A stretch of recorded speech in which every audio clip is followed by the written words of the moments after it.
मैं आपको ये समझाने की कोशिश करूंगा, थोड़ा मुझे टाइम देना कि जो गेम है वहां पर हाइट्स की है और 29-30 अगस्त को जिस प्रकार से हमने ब्लैक टॉप और हेलमेट टॉप लेके पूरी रिज लाइन, जो त्रिशूल रिज लाइन अपने कब्जे में कर ली है, उससे सारा पलटा बदल गया है। क्योंकि आज त्रिशूल और जो मोल्दो वाली बाउल है वो हमारे कंट्रोल में, स्पांगुर वाला जो पास है जहां से चीन आए थे 1962 में, वो भी हमारे कंट्रोल में है और चीन की जो पोस्टें हैं वो सारी हमारे अंडर फायर एंड ऑब्जर्वेशन है और उसके बाद जो उनका कम्युनिकेशन और लॉजिस्टिक सिस्टम है वो भी हम इंटरडिक्ट कर सकते हैं और उनके G219 उसको भी हम एक प्रकार से अपने फायर एंड ऑब्जर्वेशन से बर्बाद कर सकते हैं अगर रिक्वायरमेंट। इसके साथ साथ क्या हुआ है कि जो हमारी ये पोस्टें हैं स्पेशली ब्लैक टॉप और हेलमेट टॉप, इससे हम नॉर्थ ऑफ पेंगेंगसो में किसी हद तक डोमिनेट कर सकते हैं। तो इससे चीन बुखला गया और चीन को लगा कि उससे बाजी हाथ से निकल गई और इसीलिए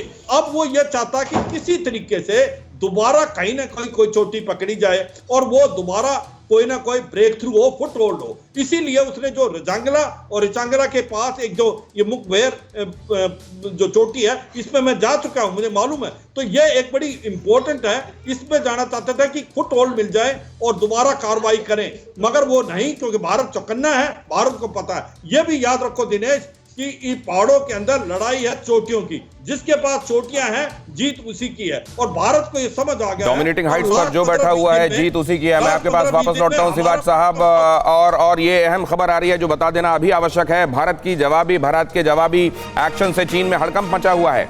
1 घंटे से पीएलए की हाई लेवल मीटिंग चल रही है। चीन की वेस्टर्न थिएटर कमांड की मीटिंग जारी है। पीएलए की मीटिंग में सभी टॉप कमांडर्स मौजूद हैं।